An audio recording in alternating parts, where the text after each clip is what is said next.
നമസ്തേ. ഞങ്ങളുടെ വീടിൻ്റെ തൊട്ടരികത്ത് ഒരു വലിയ ഗോതമ്പും മറ്റും സ്റ്റോറേജ് ചെയ്യുന്ന ഒരു സ്ഥലമുണ്ട്. അവിടേക്കാണ് കേട്ടോ പോണേ. അതിന് ദൂരമൊന്നുമില്ല, ഒരു 2 മിനിറ്റ്. അവിടെ വലിയ വലിയ ട്രക്കുകളിൽ ഗോതമ്പ് പോലുള്ള സാധനങ്ങൾ കൊണ്ടുവരും. അവിടെ അത് സ്റ്റോക്ക് ചെയ്യും. അതിനുശേഷം എന്ത് ചെയ്യും? ട്രെയിനിൽ കയറ്റിക്കൊണ്ട് പോകും. അതാണ് ഇപ്പോൾ ഇവിടെ കാണാൻ പോകുന്ന സ്ഥലം. ഞങ്ങൾ വീഡിയോ നിർത്താണ്ടുണ്ട് വയ്ക്കണേ. അപ്പോൾ അതേ വീടിൻ്റെ അവിടെ നിന്ന് തൊട്ടരികത്ത് ഒരു 1/2 കിലോമീറ്റർ പോലും ദൂരമില്ല. ഇതാ ലെഫ്റ്റ് സൈഡിലാണ് ഈ വക സാധനങ്ങൾ. ഉണ്ടോ? വലുതായിട്ട് കൊണ്ടുവന്ന് സ്റ്റോർ ചെയ്യുന്ന സ്ഥലമാണ്. ട്രെയിനിൻ്റെ ബോഗികൾ അവിടെ ഉണ്ട്. അതുപോലെ തന്നെ ഒരുപാട് ഗോതമ്പുകൾ ഉണ്ടായിരുന്നു. അത് അവർ വലിയ പ്ലാസ്റ്റിക്കിൻ്റെ ഷീറ്റിട്ട് മൂടി വെച്ചേക്കാണ്. അപ്പോൾ അത് നിറഞ്ഞിട്ട്, അപ്പോൾ വലിയ ടാങ്കിലുള്ളത് ട്രെയിനിൽ കയറ്റി പോവും. അതിനുശേഷം ഈ പുറത്ത് കിടക്കുന്ന സാധനം പിന്നെയും ടാങ്കിൽ നിറയ്ക്കും. അതാണ് ആ സംഭവം. പിന്നെ അതുപോലെ തന്നെ റൈറ്റ് സൈഡിൽ ഇന്ന് ഞായറാഴ്ചയാണ്, അതുകൊണ്ട് ലോറികൾ വെറുതെ അവിടെ കിടക്കുന്നുണ്ട്. ഓടണമൊന്നുമില്ല. അതും ഇതുപോലെ തന്നെ സ്റ്റോക്ക് ചെയ്യുന്ന സ്ഥലമാണ് കേട്ടോ, ലെഫ്റ്റിൽ. അപ്പോൾ റോഡിൻ്റെ റൈറ്റ് സൈഡിലുള്ള കാഴ്ച ഇത്. ലെഫ്റ്റ് സൈഡിൽ ട്രെയിനിൽ കയറ്റിക്കൊണ്ട് പോകണം കേട്ടോ. ഓക്കെ, കേട്ടോ. അടിപൊളി ക്യാൻവർത്തിൻ്റെ ലോറികളാണ് ഇങ്ങനെ കിടക്കുന്നത്. ഒരുപാട് ലോറികളുണ്ട്. അപ്പോൾ വലിയ ട്രക്കുകളിൽ നിന്ന് സാധനം ഇങ്ങനെ വലിയ സംഭവങ്ങളിലൂടെ ഇങ്ങനെ കൊണ്ടുവന്ന് ഇങ്ങനെ നിറച്ചാണ് വയ്ക്കുന്നത്. അപ്പോൾ ഈ ട്രെയിൻ ഉണ്ടോ, ഈ സൈഡിൽ ഉണ്ടോ ട്രെയിനിൻ്റെ പാളങ്ങൾ. ഈ ഫാക്ടറി പോലെ ഈ സ്റ്റോർ ചെയ്യുന്ന സ്ഥലത്തിൻ്റെ ഉള്ളിൽ കൂടെ അങ്ങനെ വെച്ചേക്കാണ് കേട്ടോ. ഉണ്ടോ? റൈറ്റ് സൈഡിലും ഉണ്ട്. ഇതുപോലെ ഒരുപാട് സ്ഥലങ്ങളുണ്ട് ഇവിടെ സ്റ്റോക്ക് ചെയ്യണത്. അതൊക്കെ റെയിൽ പാളത്തിൻ്റെ തൊട്ടരികത്താണ്. ഇത് റെയിൽ പാളം ഇങ്ങനെ ഈ കമ്പനിയുടെ പരിസരത്തിൽ കൊണ്ടുവന്നിട്ടുണ്ട്. അപ്പോൾ അന്ന് ഗ്രെയിൻ കോർപ്പെന്ന് എഴുതി വെച്ചിട്ടുണ്ട്. ഭയങ്കര സംഭവത്തിൽ എഴുതി വെച്ചിട്ടുണ്ട്. എന്നിട്ട് അത് എഴുതി വെച്ചിട്ടുണ്ട്. ട്രെയിൻ ഓരോന്ന് ഫില്ല് ചെയ്യുന്നതിനനുസരിച്ച് അടുത്ത സ്ഥലത്തേക്ക് നീക്കും. അത് കഴിയുമ്പോൾ പിന്നെ അടുത്ത സ്ഥലത്തേക്ക് നീക്കും. നമുക്ക് ഇതിൻ്റെ അകത്തേക്കൊന്നും പോകണില്ല. ഇതിൻ്റെ പുറത്തു കൂടെ റൗണ്ട് അടിച്ചിട്ട് നമുക്ക് തിരിച്ചു വരാം.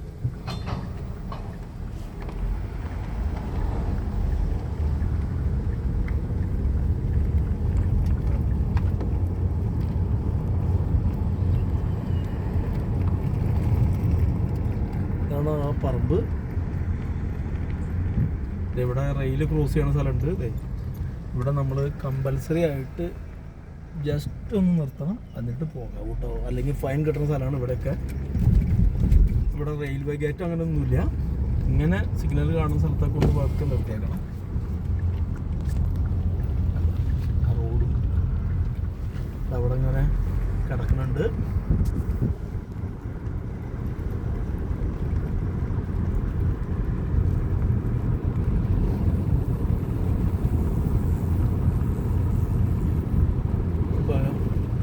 പോലെയാണ്. അവിടെ ആൾക്കാരുകളൊന്നും തന്നെ ഇല്ല എന്നുള്ളതാണ് ഇതിൻ്റെ കാരണം. ബാംഗ്ലൂരിൽ ഉണ്ടാവുന്ന 1-2 പേരുണ്ടാവും ഇത്രയും സാധനം കൊണ്ടുപോകാൻ വേണ്ടി. നമ്മുടെ നാട്ടിൽ എന്തുമാത്രം ആൾക്കാരാണ് ഇവിടെ പണിയുണ്ടാവുക. ഇവിടെ ആരുമില്ല. വലിയ ബുൾഡോസറുകൾ പോലെയുള്ള സാധനങ്ങൾ ഉപയോഗിച്ചിട്ട് ഈ സാധനം പുറത്ത് കൂട്ടിക്കിട്ടുള്ള സാധനങ്ങൾ മുഴുവനും വലിയ കൺവെയറിലേക്ക് കോരിയിടും. അത് കൺവെയറിലൂടെ കറങ്ങി മുകളിൽ കയറി സ്റ്റോക്ക് ചെയ്യും. പിന്നെ ഇതുപോലെ കൊണ്ടുവന്ന് ട്രെയിനിൽ കയറി പോകും. അവിടെ നിന്ന് കൺവെയറിലൂടെ അടുത്ത സ്ഥലത്തേക്ക് മാറ്റും. അപ്പോൾ അവിടെ ആകെ വിരലുണ്ടാവുന്ന ആൾക്കാർ ഇത്ര വലിയ പ്രോസസ്സിങ്ങിനുള്ളൂ. അവിടെ കുതിരകളൊക്കെ ഉണ്ട് കേട്ടോ. അടുത്ത സ്ഥലം കുതിര ഓട്ട മത്സരം നീലൊക്കെ ആയിരിക്കും ചിലപ്പോൾ. ഇതെന്ത് വീട്ടിൽ സ്റ്റേഡിയം പണി ചെയ്തുകൊണ്ടിരിക്കുകയാണ് കേട്ടോ, അല്ലേ? സ്റ്റേഡിയം പണി തുടങ്ങിയിട്ടുള്ളൂ. ഹോഴ്സ് റേസിങ് അല്ല, അങ്ങനെ ഇരിക്കുന്നത്.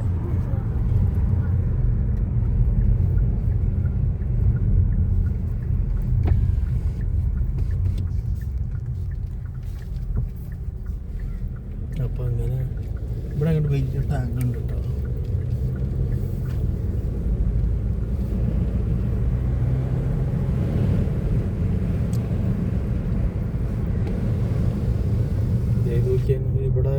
റൈറ്റ് സൈഡിലുണ്ടോ വലിയ ടാങ്കാണ്, സിറ്റിയിലേക്കുള്ള വാട്ടർ സപ്ലൈയുടെ വലിയ ടാങ്കാണ്. റൈറ്റ് സൈഡിൽ നിൽക്കണ്ട, അവിടെ നോക്കിയാൽ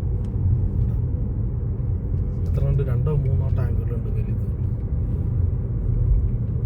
എന്തൊരു വലുതത്. അത് കുഴൽ കിണറ് ഉപയോഗിച്ചിട്ടാണ് കണ്ട പമ്പ് ചെയ്ത് വേണം ഇതിലേക്ക്. അതിനുശേഷം അവർ ഈ വലിയ ടാങ്കിൽ കളക്ട് ചെയ്യും. ഈ വലിയ ടാങ്കിൽ നിന്ന് സിറ്റിയുടെ അപ്പുറത്ത് കുറേ ഉയരത്തിലുള്ള വേറെ ടാങ്കും ഉണ്ട്, അതിലേക്കും വരും.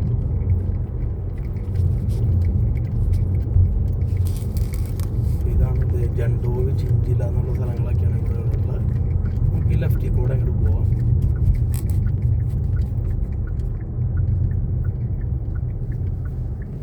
ആരും മനിയിൽ നമുക്ക് ഇതിൽ കൂടെ പോകാന്നുള്ള എഴുതി വെച്ചാണ്. അപ്പോൾ നമുക്ക് നോക്കാം, ആരുമില്ല, നമുക്ക് പോകാം.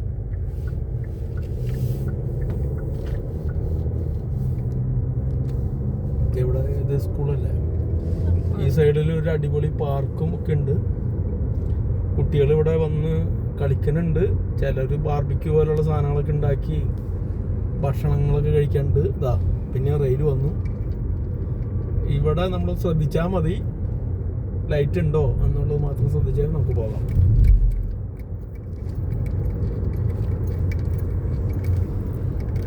അല്ലാതെ ഇവിടെ നിർത്തിയിടണമെന്ന് നിർബന്ധമില്ല.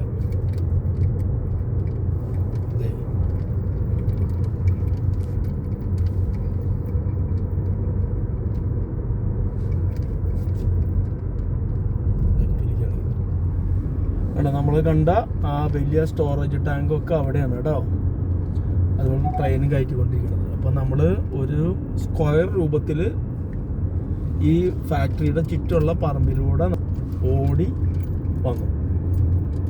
ഇത്ര സമയം കൊണ്ട് ഒരു വലിയൊരു സ്റ്റോറേജിൻ്റെ ഏരിയ.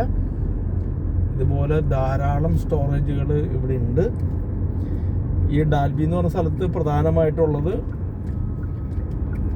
ഗോതമ്പുണ്ട്, അതുപോലെ തന്നെ ബാർലി, സോർഗം, പിന്നെ അങ്ങനെ സാധനങ്ങളൊക്കെയാണ് ഈ പരിസരത്തുള്ളത്. പിന്നെ നമ്മുടെ നാട്ടിലെ പോലെ ചെറുപയറും ഇവിടെ കൃഷി ചെയ്യുന്നുണ്ട്. ചെറുപയർ അത് വിളവെടുക്കുന്ന സമയമായിട്ടില്ല.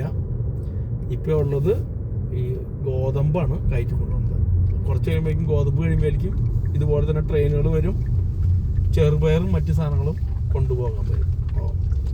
ഓക്കെ, അപ്പം നമ്മുടെ വീട്ടിലേക്ക് തിരികെ എത്തി. അപ്പോൾ ശരി, താങ്ക് യു. വീണ്ടും കാണും വരെ വണക്കം.